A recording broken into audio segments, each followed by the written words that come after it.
Local4's 4 Things You Need to Know for Today. I'm Ian Mason. It is November 6th, 2024, and we have lots of election results. So without further ado, let's jump in and find out who won last night's races. NBC News has projected Donald Trump as the 2024 president-elect.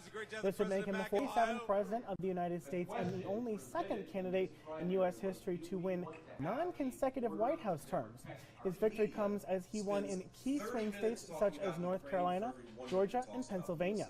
He left office in 2021 on the back of claims that he had incited an assault on the U.S. Capitol building and was also convicted earlier this year on multiple counts of business fraud. The 78-year-old will become the oldest president ever inaugurated, beating President Biden's record by 5 months. And the Senate race for a 6-year term between Republican incumbent Deb Fischer and independent challenger Dan Osborne. It was a close race throughout the night, but eventually Fischer pulled ahead and went on to win the race with just shy of 54% of the vote. And with the 2-year Senate term, Pete Ricketts handily beat Preston Love with 63% of the vote. And turning towards House races, in District 1, Republican incumbent Mike Flood won his Democratic challenger with over 60% of the votes. In District 3, Republican incumbent Adrian Smith handily won over Democrat Daniel Ebers with over 80% of the vote. And in District 2, the race has not officially been called yet, with less than 10,000 votes separating the Republican incumbent Don Bacon from Democrat challenger Tony Vargas. Bacon currently leads Vargas with 99% of precincts reporting. We should note that the 2nd District's 1 electoral point did go to Harris, while Nebraska's 4 other points went to Trump. And there was a record number of ballot initiatives and referendums that Nebraskans voted on this year, and we're going to do our best to cap them here.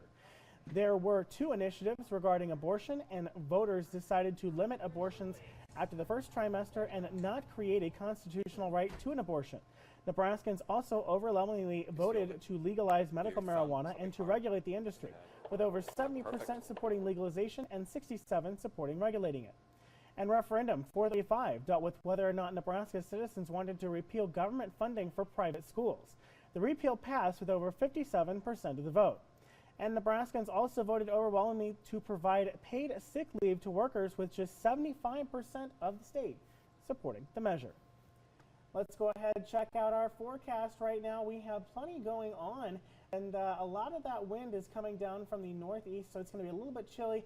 A couple clouds this afternoon. Hopefully we get in a little bit of sunshine. I know it's been gloomy these past few days, but I'm really hoping we can kind of shake that as we get to the next couple of days. Though we do have these consistent overnight chances of showers and thunderstorms throughout the next few days, with bigger chances of showers, maybe in a thunderstorm Friday into Saturday. So that's going to be something we watch here closely, because I don't think it's going to materialize, but there is the chance for those showers at least to come through the region and give us some decent rain. We're going to see temperatures down in the 50s and 40s until Sunday, when we're back up at 58 and even low 60s on Monday and Tuesday. So Mother Nature still a little bit above average. Right now, average for this time of year is high 50s, low 60s. So really, we are kind of right at average where we would expect ourselves to be till we get to next week, when we're just a little bit warmer than we'd expect to be. But hey, this time of year, I'm not going to complain about that, though. There will not be any hard freezes coming up just yet, so we're still going to have to deal with those bugs flying around. That is going to do it for me. Thank you all so much for watching. We'll see you right back here for midday at 11:30, as well as the latest news at 5, 6, and 10. Until then, have a great night.